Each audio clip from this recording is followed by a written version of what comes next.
2 years ago, I started off with a Texsport single stove burner, and I loved it. It worked for me for 2 years, and I started with a green bottle on it, and then I went to the 20-pound 5-gallon propane tanks and refilled that, and then I got a small 1-gallon tank, and I used that for about almost a year. So the first year was green bottles for a very short period of time, and then the bulk 20-pound 5-gallon refillable propane tank, and then down to the 1-gallon refillable propane tank. And that worked for me for almost 2 years, so it obviously was good. But I've now switched to butane, and I'm going to tell you about that stove and why. And so the propane bottles, these 16-ounce, 1-pound bottles, they cost, you can get them at Walmart for about $6 for 2 of them, or individually $3.50 each. And the butane for the butane stoves, or the dual-purpose stoves, mine's just butane, is 8.8 ounces, and they're about $3. And so they're about the same price if you buy 2 of these at a time, but obviously this has twice as much in it. And so a lot of people think that this is too expensive, and I get that, but I'm going to discuss the pros and cons of it. And of course, nothing beats the bulk price, because you can refill a 5-gallon propane tank for about $2.49, depending on where you're at. Sometimes in the prime peaks of the year they go up to around $3, but usually you can get great savings there. The bulk of the tank and storing it, and then when I had the interior of my van redone, the little 1-gallon, it just was difficult finding a place for it.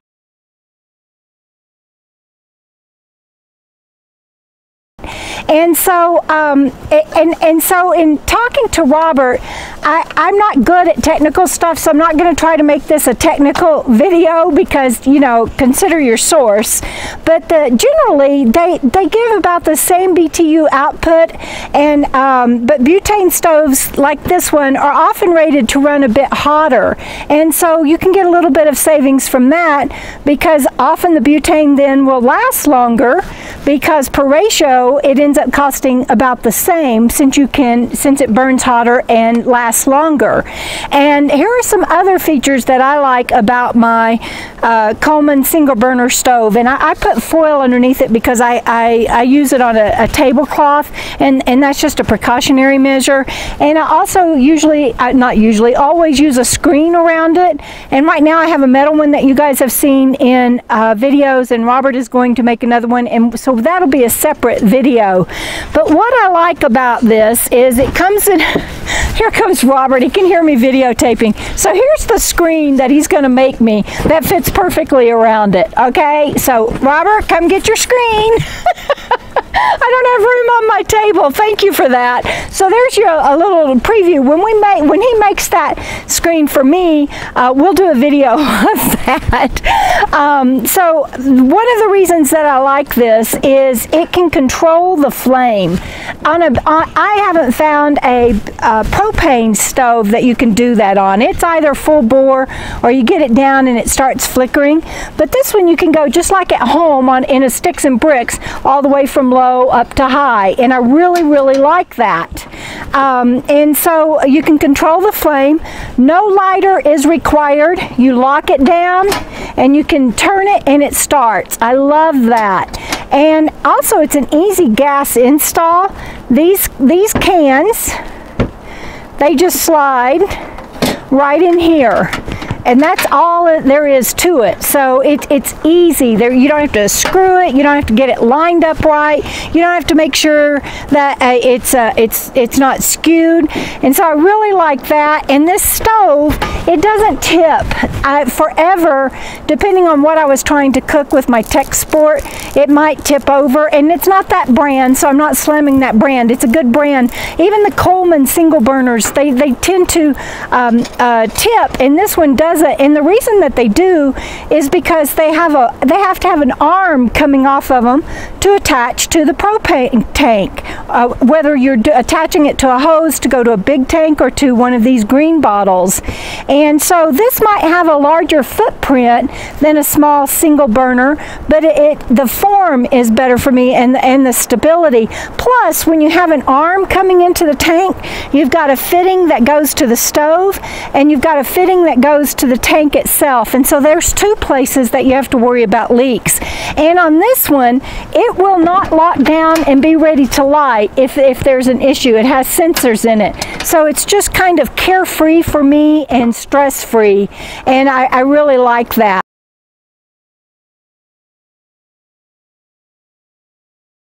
And let's see, I keep about 6 of these in stock because they can be hard to find. Sometimes stores run out, or they are on back order. So I keep 6 of these in stock, and even 6 of these is less room than 3 of these, let alone the big tanks that I used to do. And so for me, it just works a lot better. Now, a lot of people have said they don't want to use butane because in the altitudes and in the cold, it says that it will not work or may not work. And I get that the manufacturers have to put that on there, but for the last 4 or 5 weeks, I have been in high altitudes from 8 to 12,000 feet, and it has worked perfectly. And it's gotten down into the 30s, and one night into the upper 20s, and it hasn't missed a beat. Now, I'm not saying that it won't. Always go by the manufacturer's guidance, but I'm just saying it works great for me. And for all of those reasons, I have changed to butane, and so far I am really loving it and wish I had done it a long time ago. So I hope that helps. And now what I want you to check out is how to cook. Denver and Jim is going to show us how to use solar ovens. Deborah, this is a global sun oven. The newer version is called the American sun oven. It gets up to 350 degrees. I can bake and roast just about anything except whatever you would deep fry. I can't deep fry in here. Oh, wow. Today I am doing racks of baby back ribs, which basically meant open it up, rinse it, dry it, sprinkle some seasoning on it, roll it into a ball, and put it in this pot in here. And if you want to see, this one's done. And it's pretty cloudy today, too. Yeah. Well, go ahead and open that up, and then I'll come in for a close-up.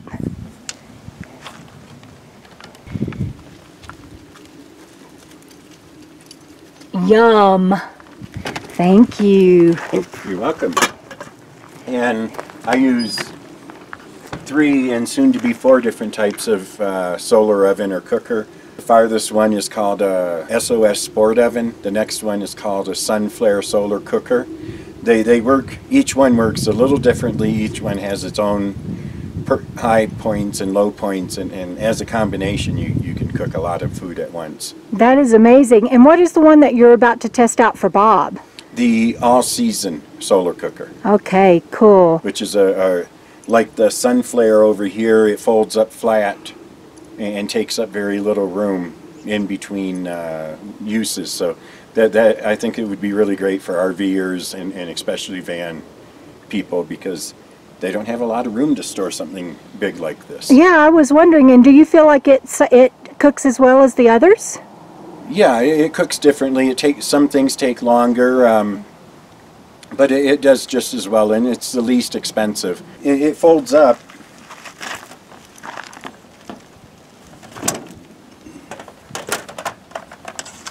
But that's as small as it gets. Okay. Whereas the other, the Sunflair folds up into something about that thick by about that wide, and it goes into a little bag. Okay, gosh, thank you so much, Jim. You're welcome. I hope you enjoyed this demonstration of cooking out in Vandwelling life. See you down the road.